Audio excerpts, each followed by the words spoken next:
नमस्कार, RB Singh study channel में आपका स्वागत है। आज आप लोगों को निर्देशांक ज्यामिति का 7.1 का आगाज़ कर रहे हैं। बिल्कुल आप लोगों से निवेदन है कि आरबी सिंह स्टडी चैनल को लाइक, सब्सक्राइब और शेयर करें अपने दोस्तों के बीच, ताकि अधिक से अधिक लोग इस वीडियो का फ़ायदा उठा सके। तो चलिए चैप्टर की ओर चलते हैं। पहला सवाल है आपको करना, बिंदुओं के निम्नलिखित युग्मों के बीच दूरियों ज्ञात करें। ये आपका दिया हुआ है, तो आपको दूरी सूत्र हमने बताया था दो बिंदुओं के बीच की, √100 x2 - x1 का whole square plus y2 - y1 का होल स्क्वायर। तो चलिए चलते हैं सवाल पर। चलिए मान लीजिए आपका दूरी सूत्र के लिए डायरेक्ट पहले सूत्र लिखिए, x2 - x1 का whole square plus y2 - y1 का होल स्क्वायर लगाइए। इसके लिए x2 4 घटा 2 का स्क्वायर, 4 घटा 2 का स्क्वायर प्लस 1 घटा 3 का होल स्क्वायर करिए। इसको घटाइएगा तो कितना होगा, 2 का स्क्वायर प्लस इसको घटाइएगा तो -2 का स्क्वायर। आपका हो जाएगा ये कितना, 4 + 4 रूट कितना हो जाएगा आपका 8। इसको लिख सकते हैं 2√2 इकाई, यही निकल गया आपका। उसके बाद फिर चलिए दूसरा नंबर के लिए चलिए। दूसरा नंबर के लिए यही फार्मूला लगेगा। तो क्या हो जाएगा, यहाँ आपका क्या है -1, मतलब x2 - x1 का होल स्क्वायर मतलब -1 दूरी बराबर घटा फार्मूला का फिर -5 प्लस 3 घटा 7 का होल स्क्वायर। मतलब आपका क्या हो जाएगा, दोनों में सोल्यूशन करिएगा तो क्या हो जाएगा, -1 + 5 का होल स्क्वायर और उसके बाद -4 का होल स्क्वायर। तो आपका क्या हो जाएगा, 4 का होल स्क्वायर, फिर क्या इसका 4 का होल स्क्वायर मतलब 4 × 4 = 16 हो जाएगा। ये मतलब ये भी आपका क्या हो जाएगा, 16 + 16 √32। 32 को आप लिख सकते हो, है ना, 16 × 2, फिर 16 को आप लिख सकते हो 4 × 4 × 2, फिर 4 का आपका 4 निकल आएगा √2 इकाई। तो ये है। फिर आप आइए तीसरा नंबर में। इस प्रकार का सवाल जो है ना आपका ऑब्जेक्टिव में भी पूछा जाता है, इसलिए बहुत महत्वपूर्ण है, ध्यान दीजिए। और 2 नंबर में भी पूछा जाता है। तो चलिए तीसरे नंबर और अंतिम नंबर, दूरी बराबर लगाइए √100 -1 घटा -1 का होल स्क्वायर प्लस -b, फिर फार्मूला से -b का होल स्क्वायर। तो करिए -2a का होल स्क्वायर प्लस -2b का होल स्क्वायर। तो आपका क्या हो जाएगा, 4a का होल स्क्वायर प्लस फिर 4b का होल स्क्वायर। यहाँ से आप क्या करिए, 4 कॉमन ले लीजिए, a² प्लस b² हो जाएगा। यहाँ से आपका 4 का वर्गमूल क्या निकल आएगा, 2a² प्लस b² इकाई। तो यहाँ तक आप नोट कीजिए, आगे आप लोगों को फिर बता रहे हैं। तो चलिए दूसरे नंबर सवाल की ओर चलते हैं। कहा बिंदुओं 0,0 और 36,15 के बीच की दूरी ज्ञात की, अर्थात मूल बिंदु से आपको कह रहा है। तो मूल बिंदु सूत्र होता है आपका √100 x² प्लस y²। तो चलिए यहाँ बोर्ड पर ध्यान, और आपका क्या हो जाएगा, फार्मूला पहले लिख लीजिए x² प्लस y², फिर इधर कीजिए 36 का स्क्वायर फिर प्लस कितना 15 का स्क्वायर। 36 का स्क्वायर आपका हो जाएगा 1296, फिर आपका हो जाएगा इसका क्या 15 15 225। तो इसको जोड़ लीजिए आप। जोड़ने के बाद आपका हो जाएगा 6 × 5 = 11, फिर 10 2 12 के 2 बाकी 1, फिर 4 1 5, फिर इतना आपका 1521। मतलब इसका 1521 का अगर आप वर्गमूल निकालिएगा तो आपका क्या हो जाएगा, 39 इकाई। तो यही है आपका, ये बोर्ड में कई बार आया है, इसको नोट कीजिए। फिर आगे हम आपको तीसरा नंबर की ओर ले चलेंगे। चलिए तीसरा नंबर की ओर चलते हैं। कह रहा निर्धारित कीजिए कि क्या बिंदु 1,5 2, -2,3 और -2,-11 संरेखी हैं।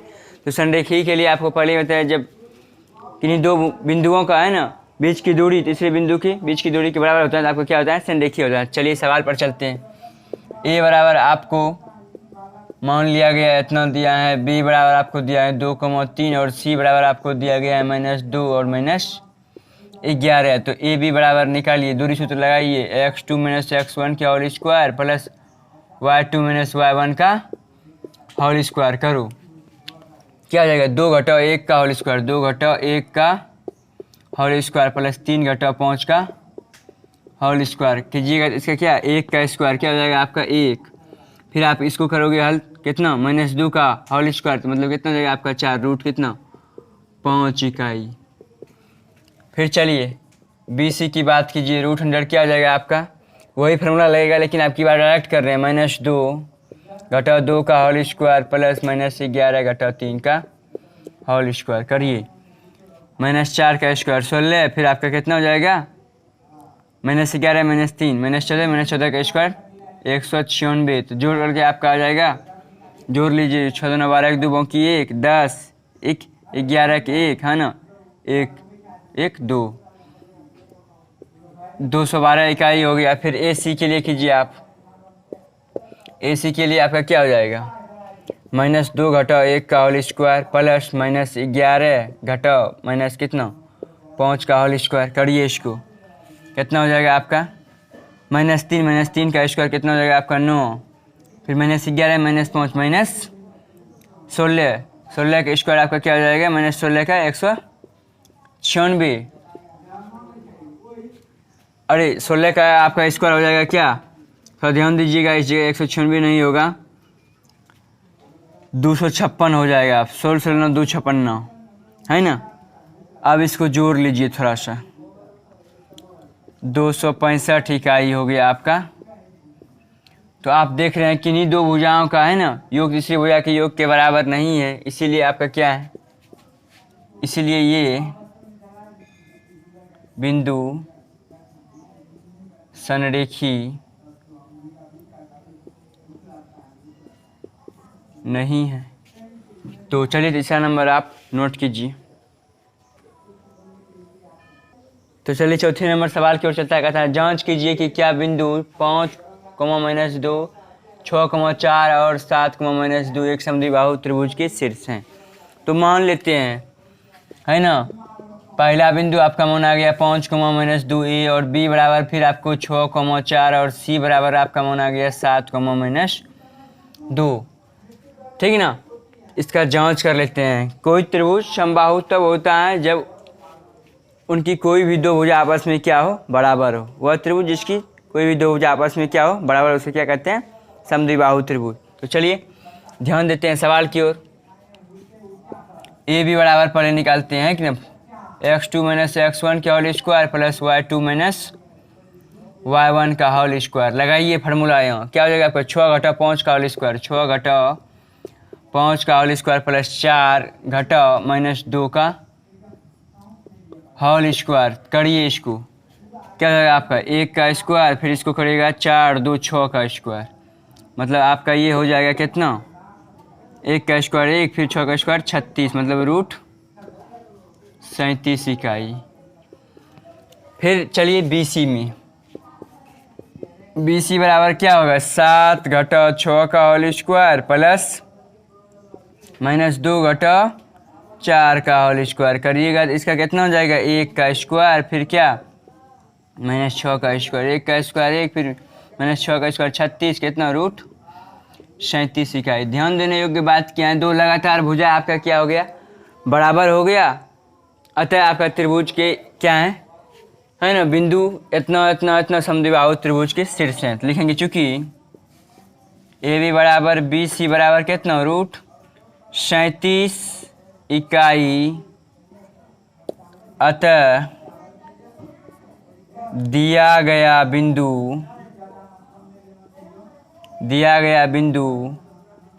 समद्विबाहु त्रिभुज का शीर्ष हैं। तो चलिए यहाँ तक आप नोट कीजिए। तो चलिए 5वां नंबर सवाल की ओर चलते हैं, थोड़ा सा बड़ा है इसलिए इसको नहीं लिख रहे हैं, यहाँ ध्यान दीजिए। आप लोग कह रहा है क्या, किसी कक्षा में 4 मित्र बिंदुओं A, B, C और D बैठे हुए हैं, जैसा कि आकृति में दिया, आपके बुक में बगल में आकृति भी बनी हुई है। कह रहा है चंपा और चमेली कक्षा के अंदर प्रवेश करती हैं, दो ऐसी लड़की हैं जो प्रवेश करती हैं कक्षा में, वो चंपा और चमेली है। तो कह रहा है कुछ मिनट तक देखने के बाद चंपा चमेली से पूछती हैं, क्या तुम नहीं सोचती कि ABCD एक वर्ग हैं। चंपा किससे पूछती है, चमेली से। फिर कह रहा है चमेली इससे सहमत नहीं है, दूरी सूत्र का प्रयोग करके बताइए कौन सही है। कह रहा है दूरी सूत्र का प्रयोग करके बताइए चंपा सही है कि चमेली सही है। चलिए सबसे पहले पिक्चर में जो दिया हुआ है आपका बिंदु पहले लिख लेते हैं। ए बराबर आपको दिया गया है ग्राफ में, वहाँ थोड़ा सोचना होगा। पहले एक्स अक्ष लिखते हैं, उसके बाद वाई अक्ष लिखते हैं। मतलब आपका ए का बिंदु निर्देशांक क्या हो जाएगा 3,4। उसके बाद आपका बी का निर्देशांक हो जाएगा 6,7। उसके बाद डी का निर्देशांक हो जाएगा आपका 6,1 और सी का निर्देशांक हो जाएगा 9,4। तो लिखते हैं ए का निर्देशांक आपका क्या है 3,4। फिर बी का निर्देशांक है आपको, बी का निर्देशांक है 6,7 और सी का निर्देशांक आपको दिया गया है, सी का निर्देशांक है 9,4 और डी का निर्देशांक है आपको दिया हुआ 6,1। तो यही है आपका सवाल। इस पर चंपा सही है चमेली सही है, इसका हम विश्लेषण करते हैं। तो ध्यान दीजिए कि यहाँ आपका जो है कोई चतुर्भुज वर्ग तब होता है जब उसकी सभी भुजा आपस में बराबर हो और विकर्ण एक दूसरे के बराबर हो। तो जांच करेंगे, सभी भुजा को भी जांच करेंगे और विकर्ण को भी जांच करेंगे। तो चलिए चलते हैं। ए बी बराबर √अंडर x2 - x1 का whole square plus y2 - y1 का होल स्क्वायर करते हैं। 6/3 का होल स्क्वायर, फिर आपका 7/4 का होल स्क्वायर। आपका हो जाएगा 6 में 3 घटाइएगा 3 का होल स्क्वायर कितना 9। फिर 7 में 4 घटाइएगा तो आपका क्या हो जाएगा 3 का होल स्क्वायर कितना हो जाएगा 3 का होल स्क्वायर 9, यानी रूट कितना 18 इकाई। ए भी हो गया आपका। फिर आप चाहें तो बी सी निकाल सकते हैं। बी सी निकालिए, बी सी आपका क्या हो जाएगा। आप चाहें तो रफ में पिक्चर भी बना सकते हैं। वो किस प्रकार से, वो इस प्रकार से। हमको जांच करना है कि ये क्या है वर्ग हैं कि नहीं। ए बी सी डी इस प्रकार से। ए का निर्देशांक क्या है 3,4, बी का निर्देशांक है 6,7, सी का निर्देशांक है आपका 9,4 और डी का निर्देशांक है आपका 6,1। तो चलिए बी सी के लिए कीजिए। बी सी के लिए आपका क्या हो जाएगा 9/6 का होल स्क्वायर, 9/6 का होल स्क्वायर प्लस 4/7 का होल स्क्वायर करिएगा तो आपका क्या हो जाएगा 9 6 घटाइएगा 3 का होल स्क्वायर यानी 9। फिर इसमें घटाइएगा तो -3 का होल स्क्वायर कितना 9, रूट कितना 18 इकाई। फिर बी सी हो गया आपका। फिर सी डी निकालिए। सी डी भी आपका क्या हो जाएगा ध्यान देने को 9 है ना, 6/9 का होल स्क्वायर, 6/9 का होल स्क्वायर प्लस 1/4 का होल स्क्वायर, 1/4 का होल स्क्वायर करिएगा तो आपका क्या हो जाएगा इसमें -3 का होल स्क्वायर 9, फिर यहाँ भी -3 का होल स्क्वायर 9, मतलब कितना रूट 18 इकाई। अब आपका क्या बच गया ए डी बच गया। ए डी के लिए भी कीजिए। क्या हो जाएगा आपका 6/3 का होल स्क्वायर, 6/3 का होल स्क्वायर प्लस 1/4 का होल स्क्वायर, 1/4 का होल स्क्वायर। आप करिए इसमें घटाइएगा तो कितना हो जाएगा 3 का होल स्क्वायर 9, फिर इधर -3 का होल स्क्वायर 9, मतलब आपका कितना हो जाएगा रूट 18 इकाई। अभी तक तो आप देख रहे हैं कि सभी त्रिभुज के क्या है, सभी भुजा बराबर है। अब विकर्ण भी एक दूसरे के बराबर हो जाएगा तो आपका क्या हो जाएगा निश्चित रूपेण वर्ग हो जाएगा। तो चलिए अब विकर्ण की बात करें। विकर्ण आपका क्या, विकर्ण आपका ये क्या था आपका भुजाएं है ना। विकर्ण पर आप बात कर लिए। विकर्ण ए सी बराबर आपका क्या हो जाएगा 9/3 का होल स्क्वायर, 9/3 का होल स्क्वायर प्लस 4/4 का होल स्क्वायर। मतलब घटाइएगा इसमें क्या हो जाएगा आपका 9 में 3 घटाइएगा 3 का स्क्वायर यानी 9 में 3 घटाइएगा आपका 6 का होल स्क्वायर होगा है ना, 6 का तो आपका 36। फिर इसका क्या हो जाएगा 0, मतलब 36 का वर्गमूल क्या 6 इकाई। फिर आपका बी डी पर बात कीजिए। बी डी पर आपका क्या हो जाएगा 6/6 का होल स्क्वायर, 6/6 का होल स्क्वायर प्लस 1/7 का होल स्क्वायर, 1/7 का होल स्क्वायर। मतलब अंदर वाला आपका क्या रहेगा 0 का स्क्वायर है ना, यानी 0 स्क्वायर करने से कोई फायदा नहीं दिख रहा है। यहाँ पे आप 6 का स्क्वायर करिएगा तो क्या हो जाएगा आपका 36 यानी 6 इकाई। तो इस जगह आप चाहें तो लिख सकते हैं, इस जगह लिख लीजिए क्या, चूंकि भुजाएं आपका क्या है, ए बी बराबर बी सी बराबर सी डी बराबर ए डी बराबर आपका क्या है, रूट 18 इकाई, रूट कितना है 18 इकाई, तथा विकर्ण आपका क्या है, विकर्ण आपका है ए सी बराबर बी डी बराबर आपका है 6 इकाई। इसीलिए ये क्या है, वर्ग के क्या है, शीर्ष हैं, वर्ग के शीर्ष हैं। इसलिए दिया गया बिंदु वर्ग के शीर्ष हैं, अतः चंपा सही है। तो नोट कीजिए यहाँ तक, आज भर यहीं भर 5वां नंबर तक सवाल आपका कंप्लीट होगा।